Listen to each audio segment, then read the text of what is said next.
Hey everybody, it's Neil, and check out what I have here. I have by Velpeau, and it is a Sacroiliac belt. Okay, so should be a belt for sucking, holding things in the belly. So let's see what this thing looks like here when we take it out of the box. We'll check it out.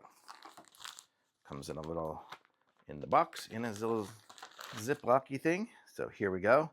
So this is it here. It looks like it's going to be crazy adjustable with all the different bungees here to get different strengths on it.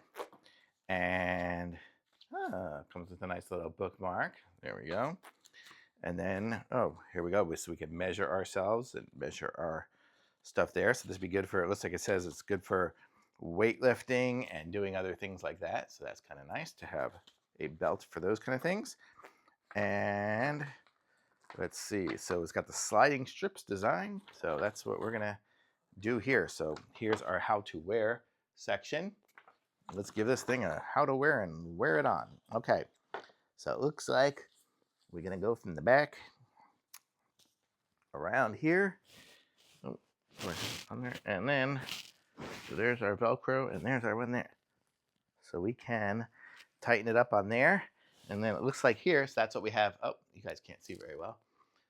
I've got it on my waist here, so it's going to be supportive back here. And then I can do, let's see, yes, so I do like this with these strips here, so I can slide it out to give myself more things, or if I want to suck it in and need more power, I can just pull that thing up. Now it's crazy tight on me, but there it'll give me nice support for my back. So it's kind of a nice thing to have some good back support and support back there. So I'm gonna give this thing a try here. Actually, when I'm doing some work around the house and stuff, so hopefully it'll make me won't make my back hurt. So this should be cool. So it's kind of cool, nice little device here. And then when you're done, you can loosen these up, take it off, and you're good to go. So nice little setup here. So kind of cool the way it has that stringing thing there, and you can cinch it up, so it makes it super easy to adjust. So really cool. I like it. Thumbs up.